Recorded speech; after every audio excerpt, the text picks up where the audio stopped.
Hello, നമ്മുടെ കുട്ടീസിൻ്റെ vacation കഴിയാറായല്ലേ. അപ്പം Monday തൊട്ട് സ്കൂൾ റീ ഓപ്പണിംഗ് ആണല്ലോ. അപ്പോൾ അതിൻ്റെ ബഹളങ്ങളൊക്കെ കഴിയാറായി. ഓരോ വെക്കേഷനും എന്തെങ്കിലുമൊക്കെ പ്രത്യേകതകൾ കാണാം കേട്ടോ. അപ്പോൾ ഇത്തവണ നാത്തൂനും മക്കളൊക്കെ ഉണ്ടായിരുന്നു. അതുകൊണ്ട് തന്നെ പിള്ളേരൊക്കെ ആയിട്ട് എല്ലാവരും അടിച്ചു പൊളിച്ചു കേട്ടോ. അങ്ങനെ വെക്കേഷൻ തീരുന്നതിൻ്റെ ഭാഗമായിട്ട് ഞങ്ങൾ ഇന്ന് പിള്ളേരുമായിട്ട് ജസ്റ്റ് ഒന്ന് കറങ്ങാമെന്നൊക്കെ പറഞ്ഞ് ഇറങ്ങി കേട്ടോ. അങ്ങനെ നേരെ കൊല്ലം ബീച്ചിലോട്ടാണ് ആദ്യം പോയത്.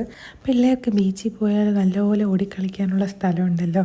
അങ്ങനെ അവരവിടെ ചെന്നിട്ട് നല്ലപോലെ കളിച്ചിട്ടുണ്ടായിരുന്നു കേട്ടോ.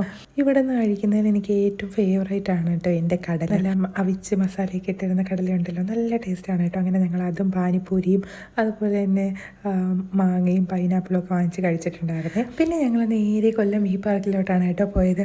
നമ്മുടെ കൊല്ലംകാർക്ക് ഇപ്പോൾ ഏറ്റവും പ്രിയപ്പെട്ട സ്ഥലമായിട്ട് മാറിയിട്ടുണ്ടല്ലോ വി പാർക്ക്. അത് അവിടെ നമുക്ക് ചെല്ലുമ്പോഴായിരിക്കും മനസ്സിലാവുന്നത്. എന്തായാലും ഇവിടുത്തെ എല്ലാ ആൾക്കാരും അവിടെ ഉണ്ട് കേട്ടോ. ഇവിടുത്തെ ഒരു പ്രത്യേകത എന്ന് പറഞ്ഞാൽ കൊച്ചു കുട്ടികൾ മാത്രമല്ല, എല്ലാ പ്രായത്തിലുള്ള ആൾക്കാരുണ്ട് കേട്ടോ. ഏത് പ്രായത്തിലുള്ള ആൾക്കാരെ നോക്കിയാലും നമുക്കിവിടെ കാണാൻ പറ്റും. കാരണം അത്രയും നല്ലൊരു സ്ഥലം. ആക്ടിവിറ്റീസ് ഉണ്ട് കേട്ടോ. സൈക്ലിംഗ് ഉണ്ട്, അതുപോലെ തന്നെ വലിയവർക്കുള്ള ഒരുപാട് ആക്ടിവിറ്റീസ്. ഒരുപാട് ആൾക്കാർ ഷട്ടിൽ കളിക്കുന്നുണ്ട്, ക്രിക്കറ്റ് കളിക്കുന്നുണ്ട്. പിന്നെ ഒരുപാട് പേർക്ക് നടന്ന് പോകാൻ, കുറച്ചൊന്ന് റിലാക്സ് ചെയ്യാൻ എന്തെല്ലാം സൗകര്യങ്ങളാണെന്നാണ് നമുക്ക് അവിടെ ഒരുക്കിയിരിക്കുന്നത്. പിള്ളേരെന്തായാലും നല്ലപോലെ എൻജോയ് ചെയ്തു കേട്ടോ. അവർക്ക് എവിടെ പോയാലും അവർക്ക് കളിക്കുക, അതാണല്ലോ അവരുടെ മെയിൻ പരിപാടി. ഇച്ചിരി അറിയാറായതിനു ശേഷം ആദ്യമായിട്ടാണ് കേട്ടോ ഞങ്ങൾ പാർക്കിൽ വരുന്നത്. അപ്പോൾ അവൾക്ക് ഇതൊക്കെ കണ്ടപ്പോൾ ഭയങ്കര ഒരു സന്തോഷമായിരുന്നു. അവൾക്ക് ഏതിൽ കയറണം, എങ്ങോട്ട് പോകണം എന്നൊക്കെ അറിയാത്തൊരു വെപ്രാളായിരുന്നു കേട്ടോ. കാരണം കഴിഞ്ഞ അവിടെ വരുമ്പോഴത്തേക്കൊക്കെ അവൾ ഇതിൽ നിന്നും തീരെ ചെറുതായിരുന്നു കേട്ടോ. അന്ന് എനിക്ക് തോന്നുന്നു 8-9 മാസമൊക്കെ ഉണ്ടായിരുന്നുള്ളൂ.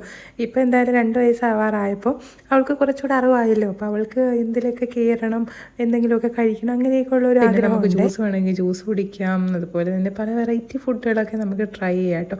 ഞങ്ങളിതാ ഈ ഒരു ലോഡഡ് ഫ്രൈസ് ആണ് കേട്ടോ ഓർഡർ ചെയ്തിട്ടുണ്ടായിരുന്നത്.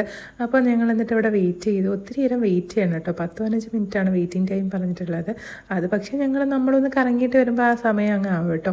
അങ്ങനെ ഞങ്ങൾ വെയിറ്റ് ഒക്കെ ചെയ്തിരുന്നു. നമ്മുടെ ലോഡഡ് ഫ്രൈസ് കിട്ടി. അത് പക്ഷേ വീഡിയോ എടുക്കാൻ പറ്റിയില്ല കേട്ടോ. നല്ല ടേസ്റ്റ് ഉണ്ടായിരുന്നു കേട്ടോ. ഷേക്കിങ്സിലാണ് കേട്ടോ. പിന്നീട് ഇതാ ഇവിടെ ചെസ്സൊക്കെ കളിക്കുന്നുണ്ടായിരുന്നത്. ആ വലിയ ചെസ് ബോർഡ് ഇതൊക്കെ കണ്ടു. അങ്ങനെ ഇതൊക്കെ കഴിഞ്ഞിട്ട് ഞങ്ങൾ നേരെ വീട്ടിൽ പോയി. അപ്പോൾ ഇത്രയേ ഉള്ളൂ. Ta ta bye bye, see U.